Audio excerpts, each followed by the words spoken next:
Mutton curry చేస్తున్నాను.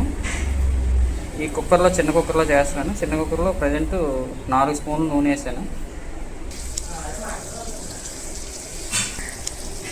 నూనె కాగిన తర్వాత ఉల్లిపాయలు వేసుకున్నాను. ఉల్లిపాయలు, పచ్చిమిరపకాయలు, కరివేపాకు వేసుకున్నాను. వేసుకొని కొంచెం లైట్గా వేగిన తర్వాత, ఉల్లిపాయలు వేగిన తర్వాత పసుపు రాసిన మటను కడిగేసి పసుపు రాసిన మటను వేసాను. ఉల్లిపాయలు వేసిన తర్వాత మటన్ వేసి కొద్దిగా బాగా కలిపేసుకున్నాను. ఫస్ట్ వాటర్ వస్తుంది. వాటర్ కొద్దిగా ఇంకిపోయే వరకు కొద్దిగా ఉల్లిపాయలతో మటను ఇలా ఉడికించుకోవాలి. వాటర్ చూసారా మంటలోంచి ఎలా వస్తుందో, ఈ వాటర్ అంతా ఇంకేదాకా కొద్దిగా ఉడికించుకోవాలి.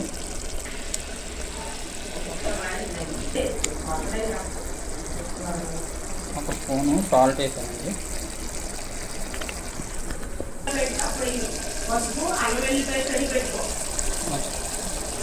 ఒక స్పూన్ సాల్ట్ వేసాను. వాటర్ కొద్దిగా దగ్గరగా వాటర్ కొద్దిగా పోసిన తర్వాత స్టవ్ని కొద్దిగా లైట్గా సిమ్లో పెట్టుకొని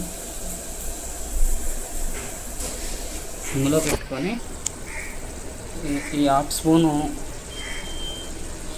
అల్లం పేస్ట్ వేస్తున్నాను. స్పూన్ అల్లం పేస్ట్ వేసుకొని ఇది బాగా కలుపుకోవాలి. హాఫ్ స్పూన్ అల్లం పేస్ట్ వేసుకొని బాగా కలుపుకొని కొద్ది పచ్చివాసన పోయే వరకు అలా ఉంచండి కొంచెంసేపు. అల్లం పేస్ట్ పచ్చివాసన పోయిన తర్వాత హాఫ్ స్పూను పసుపు వేసుకోండి. కొద్దిగా బాగా కలపండి. పసుపు వేసిన తర్వాత కొద్దిగా బాగా కలుపుకొని ఒక్క 2 మినిట్స్ కలుపుకొని అలా ఉంచండి.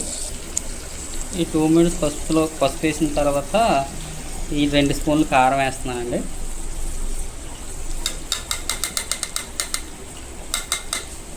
2 స్పూన్లు కారం వేసాను. కారం వేసుకొని బాగా కలిపేసుకోండి. ఇది ములక్కాడ మాసం అన్నమాట. ఇప్పుడు ఇలా కారం వేసుకున్న తర్వాత కొద్దిగా కలిపేసుకున్న తర్వాత ములక్కాడలు వేసుకోండి.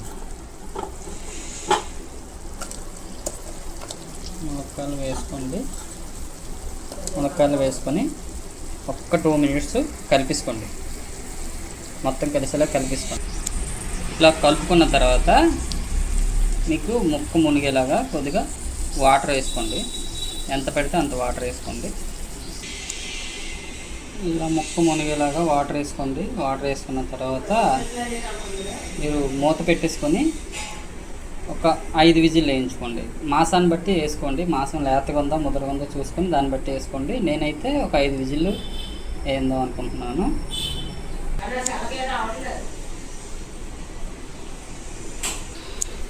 విజిల్ అన్నీ అయిపోయిన తర్వాత వేపర్ పోయిన తర్వాత ఒకసారి కుక్కర్ మూతను తీసుకోండి. తీసుకొని చూడండి. ఇట్లా ఉంటుంది. ఇట్లా ఉన్నప్పుడు మనం ఏం చేయాలంటే ఈ ములక్కాడ పీస్ అవ్వకుండా ఉండడానికి మనం ఏం చేయాలంటే ములక్కాడలన్నీ పక్కగా తీసేసుకోండి. కలిపినప్పుడు పీస్ అయిపోతుంది. ములక్కాడలు ఇలా పక్క తీసుకోండి.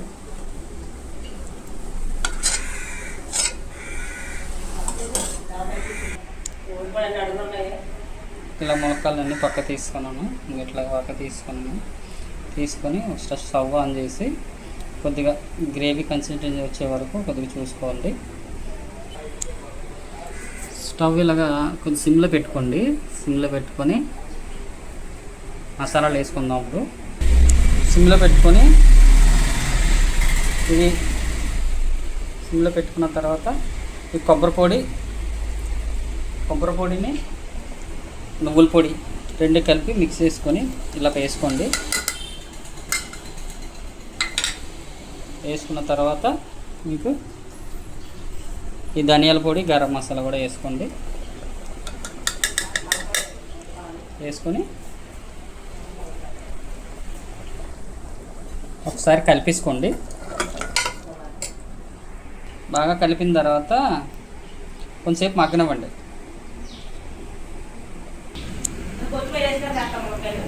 ఒకసారి ఉప్పు అది చూసుకోండి. ఉప్పు చూసుకున్న తర్వాత ఉప్పు కొద్దిగా లైట్ తక్కువైంది నాకు. ఉప్పు వేసుకుంటున్నాను. ఉప్పు వేసుకొని ఒకసారి కలిపేసుకోండి.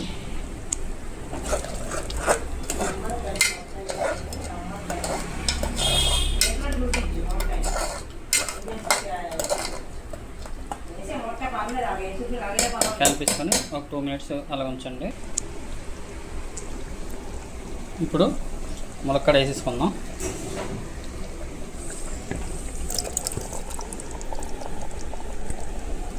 ములక్కాడ వేసుకొని ఒకసారి కలుపుకోండి, బాగా కలిపేసుకోండి ఒకసారి. ఇలా కలిపిన తర్వాత ఒక 2 మినిట్స్ ఆగండి. 2 మినిట్స్ అలా మగ్గనివ్వండి కొంతసేపు.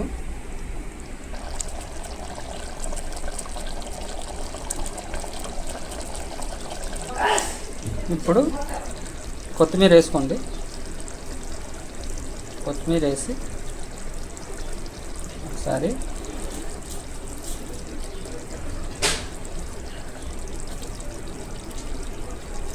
బాగా కలిపేసుకోండి.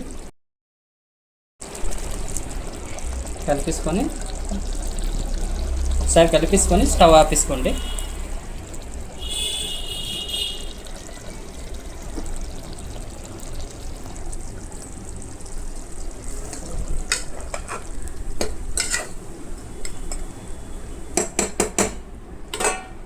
ఇలా చేయడం వల్ల ములక్కాడ ఇరిగిపోకుండా ములక్కాడ బాగా కనిపిస్తుంది, మనకి పీస్ అవ్వకుండా కనిపిస్తుంది. గ్రేవీ భలేగా ఉంటుంది మీకు.